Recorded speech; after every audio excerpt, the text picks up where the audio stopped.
What's going on, y'all? It's Greg. Greg said it. We're here. We're here. I told you we'd be here. Just a couple days away, not even 2 full days away. Tomorrow is Wednesday, and then Thursday it is what it is. We'll be cramming and crunching, trying to get ready for this game. Man, we looking forward to this thing. Gonna put a lot of things to sleep. I think a lot of people think they're gonna put Colorado to sleep, but this game is gonna put some things to rest. It's not gonna put everything to rest because some people just delusional and they just want to be deceived. But I will admit that we've seen some things in history where teams get upset, and of course people want that to happen to Colorado. They leaning towards that. They've already expected you to lose, and now they're just really hoping and gleaming. We heard that some of the guys are not going to play for North Dakota State. I want everybody to play. I don't want no excuses. We have some young guys that are not going to play as well. But I wanted to kind of give my picks, the overlooked guys that people are going to overlook. Now, this may be surprising some people who really know the team, but everybody's talking about Travis. Everybody know the main people. A lot of people don't know this team. A lot of people still saying this team is no depth, undersized. They clearly don't know nothing they're talking about. It's nowhere near last year as far as the quality of players and the depth. Nowhere near. It's a lot of good things, a lot of coaching, a lot of good things, just a lot better. But if I were to get some players, I don't know if I'm going to really do this thing any service, because I do know that it's a lot of players I can put on this list because so many players are overlooked. But I'm going to look at 5 from offense and 5 for defense in honor of this game. Next live I'll be doing maybe on Thursday. So let's start with defense. Let's start on the line. I think that BJ Green is going to be overlooked. He's one of the best guys in the country yet. I guess maybe because he's at Colorado, people don't respect it. They don't see him coming at all. Do we have a lot of other guys? Absolutely. But I think the world is going to be introduced in a violent way to BJ Green. I showed a video in my live this past week. Make sure y'all like, share, subscribe so you catch stuff like that, because we coming to you after this game and we're going to do a review. And BJ Green just took a lineman. Now, granted, it may have been a third screen lineman or whatever, but he looked and built and maybe more similar to what he would face at North Dakota, that quality lineman than you would at a powerhouse school. And he took that lineman, just rammed him all the way back to the quarterback, then slammed him all in like one motion. And I was like, see, when I did my video about the trenches, they said, oh, they known for the trenches. I said, when you look at the type of guys we have on the line at one time, it's dangerous. Because I know Shadoze, he does the same thing. He would take 2 linemen, he'll throw them all down at the same time. Imagine they both was on the field at the same time. So that's my guy on the line. Second level, I thought about some things. Hillgren, I think it's time for him to emerge. I think he's been covered up. He's a veteran guy. He's experienced. And he's one of our new additions to the linebacker core. I think he should make a lot of tackles with a lot of running. I expect to see a lot of him. Hillgren, I think he's number 41. I think BJ's 35, I believe. So I think he's going to make some noise. I don't think he's the only one going to make some noise, but these are just guys to look out for. We also got the next level. We have Preston Hodge. I'm trying to remember what numbers he is. He's 29, 20-something. Preston Hodge. He's one of our guys. He came over in the portal as one of the top cornerbacks in the portal. The number 1 cornerback, but he's more playing the slot. He can play inside, outside. A guy who can come in and make plays close to the ball. A great coverage guy. He's a guy that people gonna get to know. Physical, skilled. And then even further in the secondary, we look at Colton Hood. I think Colton Hood is going to make himself known. I think a lot of people have undervalued what Colton Hood is able to do. He has the potential to be a ball hawk. He covers guys like a glove. And he's a guy at Auburn. It's an argument of whether he's going to start or not, but he's definitely going to play. He had one of the best springs. Talented guy all the way down in high school out of Georgia. Quiet guy. But I think the world's going to get to know Colton Hood. Again, he's number 3. And if I were to add another one, since we got 1, 2, 3, 4, I think that it's time to see our guy Okanola for what he is coming off the edge. Down there with BJ Green, possibly on the field at the same time as BJ Green. possibly on the field at the same time as Shadozie. This is rare, guys. We've seen the guy from Georgia Tech disrupt everything. Like I told y'all before, typical good college teams have a couple guys who just are disruptive. One guy just overly disrupt, they have another one. It's hard to block two.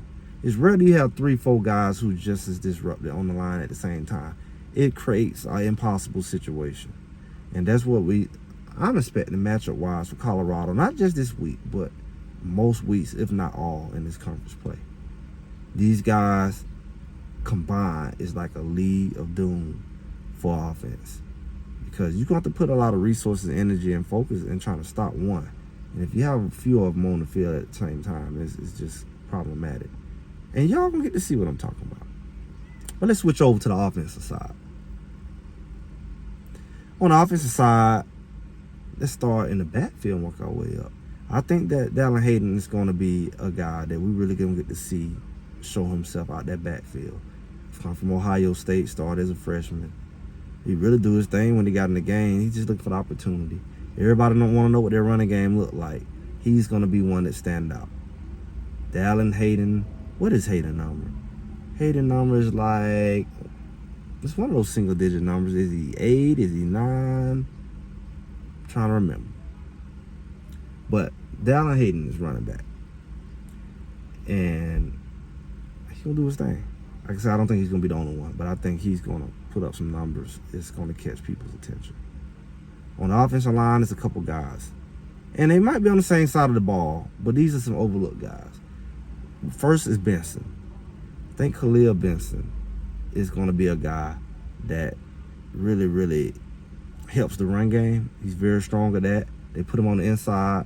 They help me be even stronger in support with the block, with the passing game, even though he's the taller end. One of the taller guys on the line. They have him in the guard from what we're seeing, but he can play every position on there except maybe center. He's a guy who's aggressive. He's one of the guys who's the heart and soul of the team, and he's right next to a guy that's called the Rock, which is the rock of the team. He came with Coach Prime from Jackson State. Didn't get to play last year, just threw the whole team into turmoil. And a lot of people overlook him. Oh, he hasn't had a chance to prove himself yet. They say, oh, he did good at the FCS level. He's going to be going against another FCS program. But he hasn't proven. He just daddy ball, favoritism, whatever. He's a guy who's going to make his presence known. He is the only guy who has played every position on the line, including center. Those guys more than likely going to be right next to each other. But it's going to be very productive on that side, run-wise and pass. There's a couple guys that I'm going to put on my list that's out in the receiver position that's going to be pretty much deadly. And they shouldn't be on nobody's overlooked list, but again, the world don't know nothing. Colorado don't have nothing, right? Lante Wester. And I think Khalil Benson is number 77, and Tyler Brown is 56, by the way. Lante Wester, he's coming out there in the number 10. Him and the next guy I'm going to talk about could possibly line up on the same side a lot of the time. Both are seniors, both are veterans. But LeJounte came in as pretty much the top receiver in the portal. Very explosive, no matter who he played. He come from FAU. But, is it FAU? FIU? I think it's FAU. But it could be FIU. Why they got all these U's? FAU, FIU. I always get those two messed up. But he did well against top-notch Power 5 programs, even though his program wasn't Power 5. But,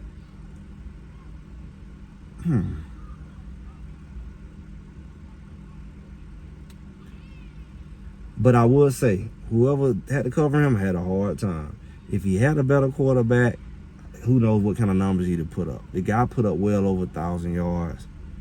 I can't remember how many touchdowns. A lot of touchdowns, but a lot of missed opportunity because of the type of quarterback he had, and also the line wasn't that great. So the guy put up numbers. When he touched the ball, he scores. He gets open. He has great hands. A veteran receiver, a leader. Lante Wester may be in the number 1 receiver as far as yards on the Colorado team this year. Smaller size, quick, fast. He can return kicks, he can return punts. Keep an eye out for him. Don't overlook him. And last but not least, Will Shepard. Will Shepard comes from the good old SEC. Vanderbilt. Been starting pretty much since his second year, possibly from year one. I know he got some PT. He's been putting up numbers. Again, the system probably wasn't the perfect fit for like fully showing what he can do. And he never had a quarterback nowhere near, but who does, of a Shedeur. And what we're looking at is this guy here has great ball skills, jump ball, 50-50 ball is a problem, big size, 6'3" receiver, good hands, good routes, and he's just looking for the opportunity to show that he can do it on the big stage.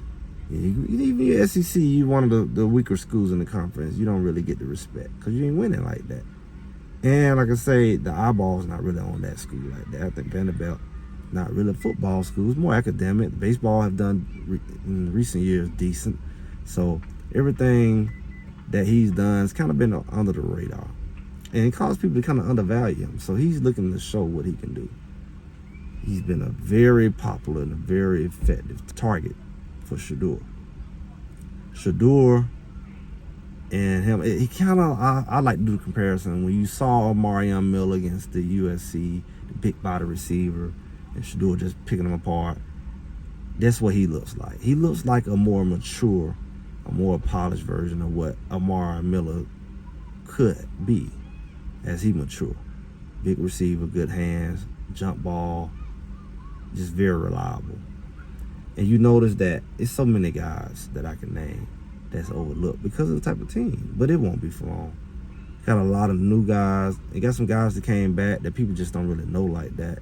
And a lot of people tend to want to overlook Colorado because they went 4-8. Oh, they keep changing the roster. All the Coach Prime. But anybody who's watching this game, I just gave you 5 guys on both sides of the ball. But I easily could have gave you 10 and even 15. Because we have a lot of pieces. They have a lot of depth on the D-line that I could just as easily say. And I've done videos about it. As well as I've done, well, we had many conversations about the receiver core. We can easily go 8 deep. Strong, easily 8 to 10, really strong. It's hard to pick. Offensive line has great depth. Linebackers have got some good depth, but we even struggle. Who's going to start? Who's going to be the 2 or the 3? Or the 4? So it's a lot of overlooked players, but those are my 10. What do y'all think? Put y'all's in the comments. Your top 5, your top defense. See if it match up. See, you think something different. Like I said, it can easily happen. There's a lot of guys that are being looked over, and we know our players. We've been following them. Well, the game is here. Got a lot of good things coming. Make sure y'all hit the Discord. It's in the description of the video. We're going to be on Discord live on game day. It's going to be our first time watching the game live together. Get your seat. I'm Greg. Greg said it. Make sure y'all like, share, subscribe, and I'll talk to y'all soon.